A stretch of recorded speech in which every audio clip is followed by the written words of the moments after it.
What's up, everybody? Welcome back.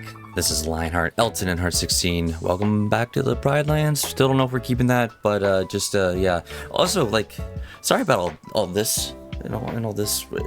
Lioness, Heart, and I, we're still like working out, moving, and stuff like this, and so we got like a donation pile and like some sortable stuff pile. So don't worry about it. Just keep your eyes up here. You don't need to look around. It's fine anyways. But today we're gonna be talking about my strategy for trading up, which means that the term trading up is starting with a Pokemon card that's worth this, and using that to work your way up to a Pokemon that costs this, or maybe even this. You know, it's gonna be awesome. But if you haven't watched my last video about why I'm doing this, you should go check out that video, which I'll put somewhere. And so go click on that, pause, go check that out, and because it's talking about my new content creation goal in general, just what it all could be. But this is actually more specifically the strategy of how I would like to do that, and it's going to be awesome because it's 4 simple rules. I currently have 4 simple rules on how I do this. Warning: I'm just a beginner. I'm brand new at this. I don't know what I'm doing. I made these 4 rules. Maybe they work, maybe they don't. And these are going to be rules that work for me. Maybe they don't work for you. I don't know. So take everything with a grain of salt, okay? But here we go. Rule number 1 is the risk versus rewards formula. So you might hear this term floating around all the time, and I don't think I've ever really understood it until I had a reason to. But a quick Google search can help us understand what risk versus reward really is. So let's check this out. Okay, so here we have the risk reward ratio is a measure of potential profit to potential loss for a given investment or project. A lower risk reward ratio is generally preferable because it offers the potential for a greater return on investment without undue risk taking. So most of the time when people are talking about this stuff, they're talking about money, moolah, investing in stocks, and all that kind of stuff. But you can actually apply this to any decision that you're like trying to make, like ever, you know? So what's the risk of you saying yes? What's the risk of you saying no? What's the reward for saying yes? What's the reward for saying no? I think I have made a formula that I really like for me doing this in Pokemon. And so here's what we're gonna do. We're gonna draw this formula out for you really quick, okay? Let me pull up my handy dandy calculator. Okay, so we have this calculator here, and you guys can see that, I believe. So right now, if you guys are in math, if you guys are in algebra at all, you have variables, so X and Y and all that. And a risk versus reward, risk can be your X or your Y, or reward can be your X or your Y, but those are the 2 variables in here, right? So currently,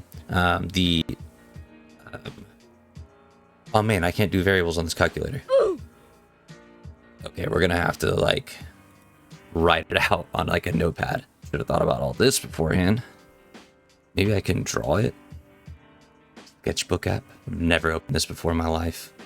Okay, attempt 2. All right, here we are with our art thing. Let's just see what this does.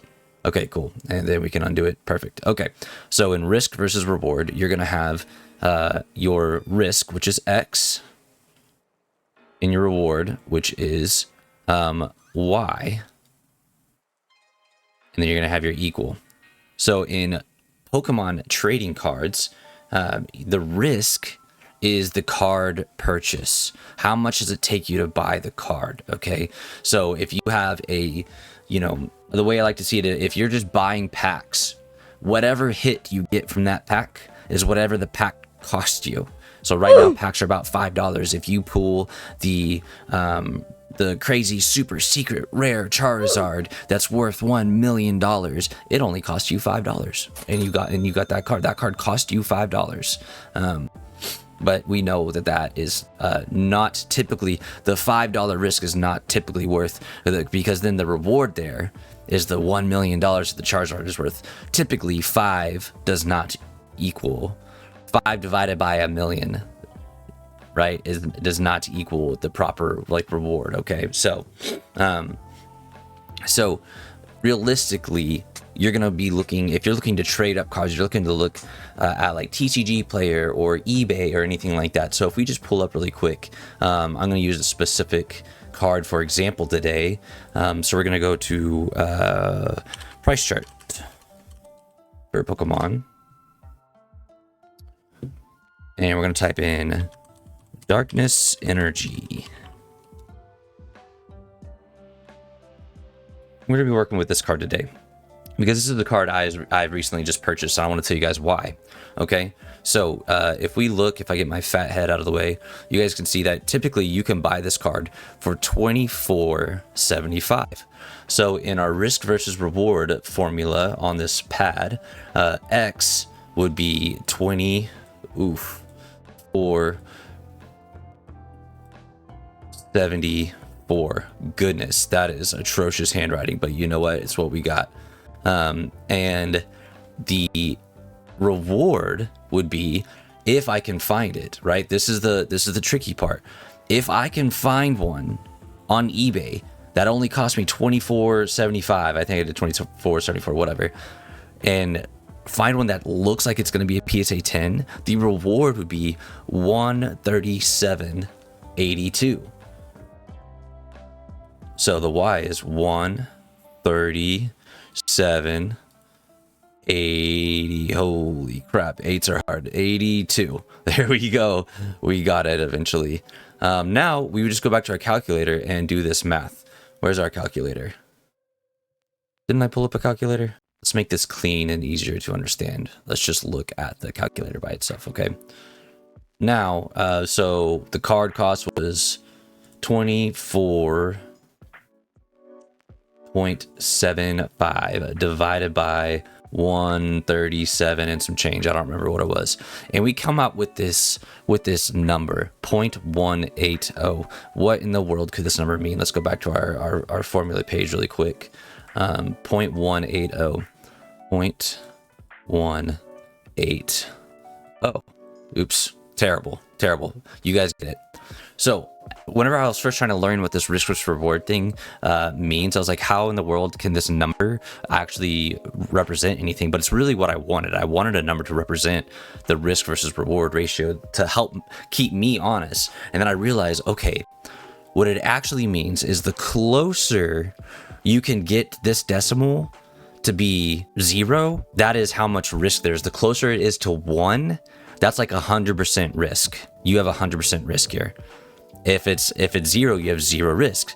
So right now we're at if this was like a percentage, we're at a 18% risk chance.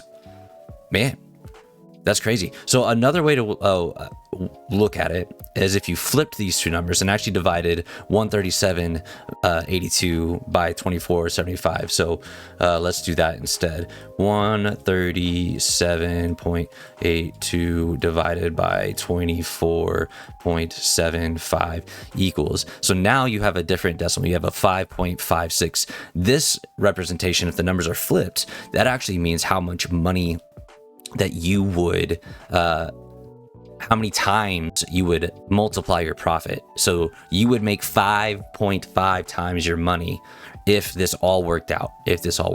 But now, so we have to introduce a new thing to this formula though, because it is not as simple as that. I don't know if you guys noticed, I left some room up here in our top formula, because to get cards graded, it's usually about $25. But I've got a deal worked out with B-Mart. We've got a group, we send in enough cards, that's only going to cost us 17. Okay, so now no matter what, I have to always add 17 to all my numbers. So I need an eraser. This looks like an eraser.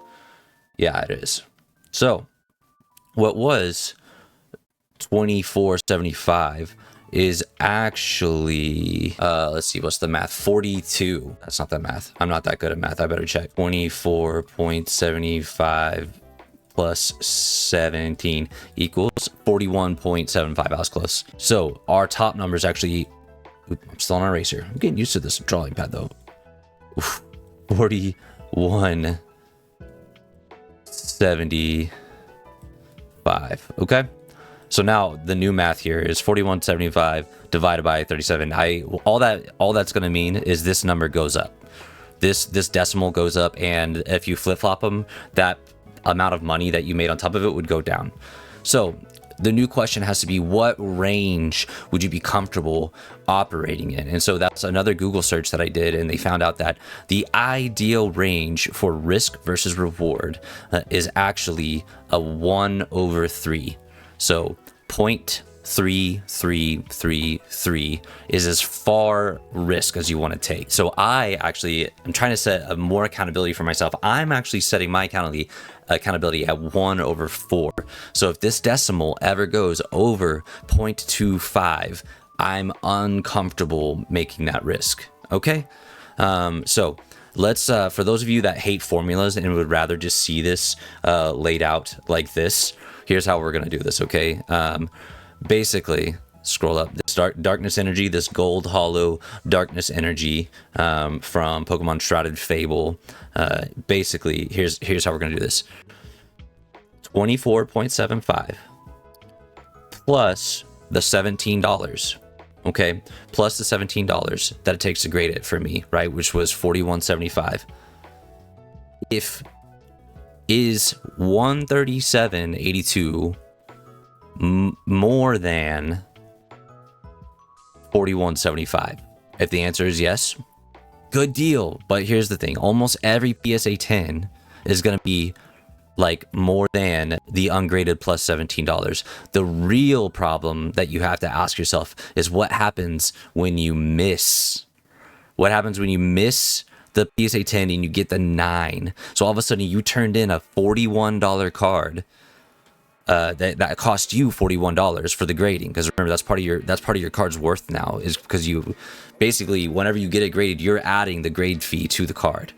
The $41 card is more expensive than a grade 9. So at that point, you would have been better off not grading it. Okay. So here's what you have to do to be clever. Okay. So I'm gonna show you guys a recent purchase of mine, actually. Okay, so I recently just got, I gotta go back to this view. Actually recently just got this darkness energy off eBay. Okay, I went online, got this darkness energy, and because they took pretty good pictures of it, I could see the corners, I could see the edges, and I could see the centering, and I thought, that's pretty close. That's pretty close to a PSA 10. The only thing I'm worried about is the back centering, and it's not that far off. Okay, so I am going to turn it in, and I'm going to send it in. But here's what I actually did to get this card and make my ratio even lower and make it better for me. So I went to eBay, and I actually went into the buy now section of eBay. So actually, I'll just pull up my past purchase history because it'll be there. Okay, so here we are on this on eBay, which future Ethan, when you're editing, make sure you blur this stuff out right here. Okay. On this eBay, I found a buy now darkness energy. So that means there was no auction. I wasn't competing against anybody. He had it listed at $14.50. And this was the product that I got to click on to see the edge and the cornering and the centering and everything like that. And when I evaluated it, I said, I think this could get a PSA 10. I think I'm going to risk it. But getting, I still had to, so it made sense in my original formula. Because $14.50 plus 17 divided by the potential profit was well within my ratio of if I felt safe about it or not. So well within that ratio. So it was worth doing. It was worth it to me. But I had a second rule that I followed for this. And so here we go back to the second rule to determine this. Okay. My second rule is to eliminate loss by finding cards that are undervalued.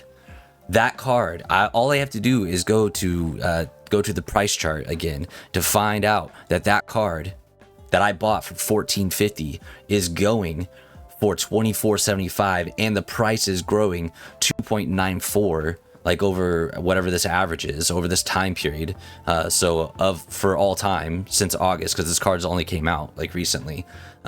So I knew if I bought this card for $14.50, I could, and it came to me and came to me in the mail, and I evaluated it. I was like, this is actually not going to get the 10. And I think it might get the 9, which means I would lose money. I can turn around and sell it today for almost a $10 profit.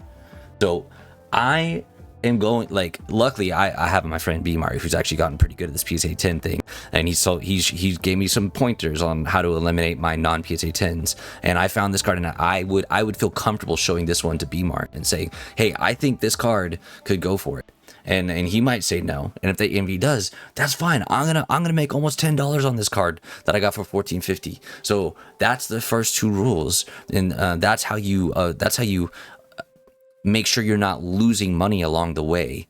So the first one is the risk versus reward. The second one is eliminating loss by finding undervalued cards. And that's like fairly easy to do. It just takes a lot of patience. Our third rule is, which luckily I ran this, the first 2 rules by my father-in-law. I was like, are there any holes in this? Can you think of anything else? And because he's a very savvy businessman, and he said, yeah, you're missing, you should be checking whatever card you're looking at and their last trending sales. Make sure you're not getting your card at your high point. So here, let's go back and look at that again, that same card, and we'll check its trending sales. Okay, so here we are at this card again, and so this section was this is what the card's value has been doing, but this section down here that's covering my face is covering, as we'll scroll up, is the trending sales. So currently no PSA 10s have been sold. So this number is actually curious. So, but if you go to ungraded, 31, 30, 25, 23, 24, 31. So like, and as you scroll down, these numbers are getting lower, which means, and that's in the past. So a month ago, this card was going for, here, and sometimes it got lowballed here at $5, and a couple times it went for right at what I bought it at 14, almost 15 right here. But it's in the last month, it's gone up, and like some of these prices are double what I paid for it. Okay, man, I'm almost already talking myself out of like PSA grading and just buying like 4 more of these and turn around and selling them. So, but this card clears the third rule. The trending prices are going up from where it was. This card is slightly on the way up, and that's kind of what this blue line is showing us. Okay, so check all your bases on these cards, and that's the first three rules. So that brings us to our fourth and final rule, and this won't be for everyone to operate this way, but it is going to be how I'm going to do my best to operate, because I do think it's a really integral part to making sure my goal is met with how I want to meet it. And if you guys remember, like, my goal is to get a full set of PSA 10 Jolteons, and I kind of want to trade up along the way to get there. So it's like, say I had, $30,000 right now, and I say, my goal is to get a PSA 10 Jolteon collection. And I just go on eBay, drop 30,000 and buy every PSA 10 that I can, right? It's like, that was a goal, and I met that goal, but did I do it in like a way that's like kind of challenging and fun along the way, that's really like pushing me to do my best? No, I just dropped the money on it, right? But I don't have $30,000 to drop on PSA 10 Jolteon, so that's not going to happen anyways. But what we are going to do is basically the way I'm going to do it, and I would suggest you all do it too. I started with my personal collection. Luckily, I had a good personal collection to start with that I'm able to put out there on eBay. I'm gonna have a couple videos coming up about my listings and sellings and buyings, just what I did. I think that's gonna be like a weekly or a bi-weekly video. It's like, here's what I listed, here's what I bought, and here's what I sold, kind of video. But I had a personal collection to start from. And then I set a goal of these Jolteons, like I want these Jolteons. So now anything in my personal collection that aren't these PSA Jolteons, they're kind of up for grabs. And that's like, I'm very lucky. I'm very lucky that I collected for so long, and kept most of them in a decent shape. And I'll be able to flip them for a good profit. I think if you aren't there right now, what I would suggest, if you're just like getting into Pokemon anyways, set your goal for what you want out of your Pokemon. That way, when you're opening packs and you get a hit that you're like, oh dang, like this is kind of a cool hit, but it's like, is it in your target goal? No, then it's cool that you got that hit. Look at it for a little bit, then put it on eBay. Make some money, because ideally every pack you open is $5, but sometimes there's cards in that pack that you can sell for $7, so that you could buy another $5 pack and have made $2 that you stash away. And so that's the next part of this rule, is keep that money separate from your original money. The new money that you make, the $2 that you made on that $5 pack, keep that separate. And then when the next pack comes in, like you buy another $5 pack, you buy another hit that's worth $7 or whatever. That's another $2 stacked up, and then you can stack that money up in your eBay account and then buy one of your chase cards. So you're having fun doing this, like wheeling and dealing with these packs and stuff. But by the way, packs are not the most efficient way to do this. As you can see, this Darkness Energy is, if I sold it back right now, I put $10 away, right, in the stash. So it's like, that's much more efficient than packs. Buying single pack rips is not efficient. It's just fun to do. So if you want to have fun opening packs, I would say be prepared to sell them, and you need to keep your money separate along the way. The money you're using to trade up should not be your personal savings checking money. It should be separate. So, but not everyone is going to follow that rule. Not everyone's going to live and die by that rule. But let's see if I missed anything in this video. Oh yeah, so I haven't missed anything. There's just a conclusion. Nice little short video. Oh, it's 20 minutes long. My bad. Well, there's gonna be some weeding out in there, but these things have been working for me. I've only been doing it for 2 weeks. Okay, I happen to have some tendencies of ADHD and excitement. If I get excited about something, I kind of full send on it or whatever, and then hopefully I don't get fizzled out on it, because I'm already kind of committing pretty hard to this thing. But I quickly realized how dangerous this could be, so I set these rules for myself, and it's been working for me. It might not work. You might have to tweak the rules a little bit. You might have to tweak your ratio a little bit. You might have to make that better for you. But it's been working for me, and I'm gonna keep reaching for my goal. And I think if I reach for my goal and don't slip to the left and right of reaching for my goal, I think it'll really help keep me aligned into like a safe buy and sell and trade. So my next videos coming up are going to be what my current collection is, so you guys can see what I'm dealing with. You guys can see if there's any cards maybe you guys are interested in buying off me. I'd rather sell to people that are part of the community than to strangers. It just feels better. It feels better to get cards to your friends instead of like shipping them off to people you don't know and who aren't going to have the same type of value for the card that you did. And then of course, the ones I mentioned earlier about my first. So I'm gonna do buy, sells, and listings and stuff like that. But actually, I'm excited to do my first one because I made money this week, and I'm excited to talk about it. I've sold 3 cards, and I've made money off of them. But I learned a lot along the way, so we're gonna put that in that video. So I look forward to seeing you there. Thanks for listening, everybody. Like and subscribe, and we'll see you all next time. Bye.